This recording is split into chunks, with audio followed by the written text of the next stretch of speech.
When we look at the passage in Numbers 5, where a jealous husband can bring his wife before the priest to be put under the test of drinking of dirty water to reveal whether she was unfaithful or not, can at first seem very unfair and almost inhumane towards women. But if we study this passage in depth, which we will do in this teaching, we will see that this is not the case at all, and that the responsibility as well as God's judgment falls entirely on the husband. Let's read the passage first. Then we will study in depth, and I will show you the Lord's fairness and favor towards women in these situations. It is always very beneficial to study the context of something in context of the whole Bible, to see what the whole Bible says about a subject, so to get the correct meaning of it. Otherwise, we are left with a skewed interpretation of something, which in turn can give us a wrong perception of God's character, especially when it comes to Old Testament scriptures. Numbers 5 from verse 11. And the Lord spoke to Moses, saying, Speak to the children of Israel, and say to them, If any man's wife goes astray, and behaves unfaithfully toward him, and the man lies with her carnally, and it is hidden from the eyes of the husband, and it is concealed that she has defiled herself, and there was no witness against her, nor was she caught. If the spirit of jealousy comes upon him, and he becomes jealous of his wife, who has defiled herself, or if the spirit of jealousy comes upon him, and he becomes jealous of his wife, although she has not defiled herself, then the man shall bring his wife to the priest. He shall bring the offering required for her, and the priest shall bring her near and set her before the Lord. The priest shall take holy water in an earthen vessel, and take some of the dust that is on the floor of the tabernacle, and put it into the water. And the priest shall have in his hands the bitter water that brings a curse. And the priest shall put her under oath, and say to the woman, Cannot man has lain with you? And if you have not gone astray to uncleanliness while under your husband's authority, be free from this bitter water that brings a curse. But if you have gone astray while under your husband's authority, and if you have defiled yourself, and some man other than your husband has lain with you, then the priest shall put the woman under the oath of the curse, and he shall say to the woman, The Lord make you a curse and an oath among your people. Then the Lord makes your thigh rot, and your belly swell, and you will not be able to conceive children. And the priest shall make a woman drink the bitter water that brings a curse, and the water shall enter her to become bitter. But if the woman has not defiled herself, and is clean, then she shall be free of the curse, and may conceive children. This is the law of jealousy, when a wife, while under the husband's authority, goes astray and defiles herself.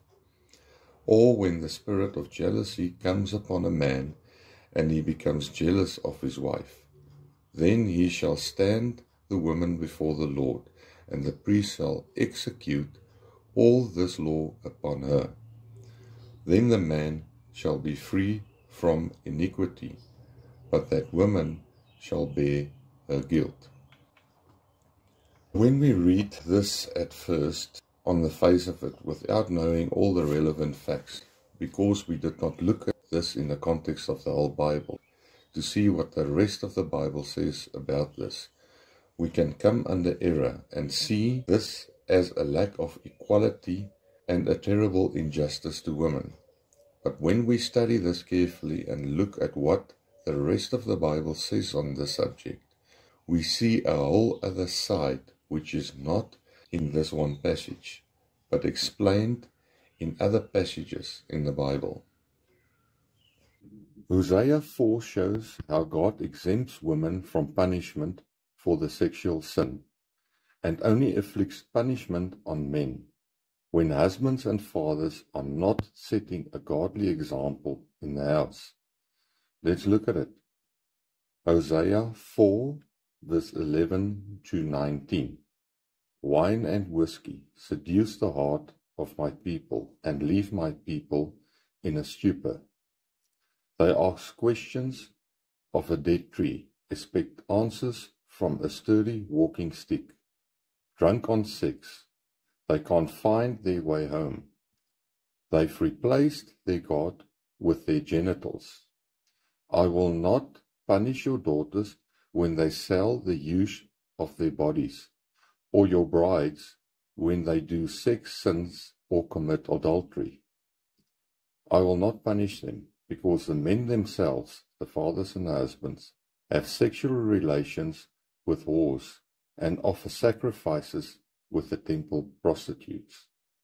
It's the men who pick up the whores that I'm after, the men who sacrifice with prostitutes, a stupid people who come to ruin. When the beer runs out, it's sex, sex, and more sex, bold and sordid debauchery. How they love it. The whirlwind has them in its clutches. Their sex worship leaves them finally impotent. God is saying here that He will visit no punishment on the women for their licentiousness, because they are more sinned against than what they are sinning themselves. God will punish the fathers and husbands, for it is them who themselves have set the bad example. God is saying to men that He will not any more lay on the women any restraints. The men have rejected God's law. God is saying, why should I punish the women? For your men are doing the same thing. Husbands and fathers are examples to wives and daughters. Women are supposed to be honored and protected by men in their lives through godly male leadership and godly examples. God is saying to men that they shall have no bitter water of jealousy to discover, convict, and torment an adulterous wife, because the men are committing the same sexual sin. God is saying here that He will not by any strokes of His hand smite the women for the same sin that was sinned against them by men. This exemption will also increase the grief and shame of the men, and also only the men will be punished. It becomes clear that if a woman is guilty of the sin of adultery, but the husband is also committing adultery in secret, and that husband brings his wife before the priest to prove his wife's guilt, God only exposes the husband's sexual sin and keeps the wife's sexual sin hidden from her husband, and also hidden from the priest and from the community. God does not punish the woman when the authority in her life is living in sin himself. Then He only punishes the authority, which is the man of the house. So the adulterous wife now looks like a saint in the eyes of the community, because God let her go free. God did not punish her, but her husband, who brought her before the priest in the first place to have her sexual sin exposed, now gets caught out, and everyone now knows that he has been sleeping around himself. So the husband gets punished, humbled and embarrassed by God through the public exposure of his sexual sin, and the compassion of the community will be for the wife. Think about the following scenario for a moment. Say the woman knows that she is in fact guilty of adultery, but the dirty water did not find her guilty. When this happens, she also knows that the only way this could happen is when her husband is guilty of the same sin.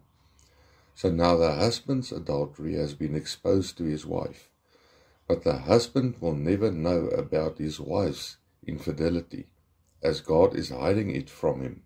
So the husband is being made look like a fool whilst his adulterous wife gets off scot-free. So he now doesn't only look bad in the eyes of the community and in the eyes of the priest, but his wife also now knows about his sexual sin that he is trying to hide, because God has now exposed him to his wife. The guilty wife gets totally acquitted by God, and the dishonest husband gets exposed and punished. Only when the husband is sexually pure, God will find his adulterous wife guilty and punish her. Also the curse of the bitter water on the unfaithful woman, where she has to drink the bitter water, provides an innocent wife with a way for her husband to no longer condemn her. Since a man in those times could only divorce his wife only if she was unfaithful, this provides a way for her to prove that she is innocent and not be killed on the whims of a jealous husband or a husband who just wants a divorce for whatever selfish reason. It also prevents him from legally divorcing her simply with an accusation. And also women in those times did not work or could not provide for themselves, as it is God's commandment that a husband must provide for his own household. And to prevent women from getting divorced and kicked out by their husbands and left without provision and shelter, God provided this law of the bitter waters, so that women could actually appeal to this process and prove their innocence, so that the men could not just do whatever they pleased and harm their wives in their selfishness. This whole ritual of drinking dirty water sounds terrible to our minds today. To our modern society, it can be difficult to understand how God could bring in such a law and think that it is okay for people to drink water mixed with dirt. It just doesn't sound right or make sense, right? And this in itself can cause us to again doubt God's character and have a skewed perspective of God's fairness, when we, as I said before, do not know the context of this passage, in context of the whole Bible and in context of the ancient times and the customs of the people of the Old Testament. But when we study this in depth, we see a total different side of it which makes total sense. It wasn't a big deal for the children of Israel in the Old Testament to drink water mixed with dirt, as in Numbers 5, or have a dead animal's remaining ash mixed into water and poured over their bodies, as in Numbers 19. For them it was normal, as they viewed the water as being holy and clean. To them it was cleansing waters, as it was used for purification purposes in sanctification rituals under the law of Moses, to make the unclean clean. They didn't think it strange. It wasn't weird or gross to them as we would view it in today's modern days. We must always remember that when we read the Bible, we must read it in context, taking into consideration the times and the culture of those days. Which is normal in one culture or for one group of people is considered strange or even unacceptable in another culture or for another group of people. This is true even still today.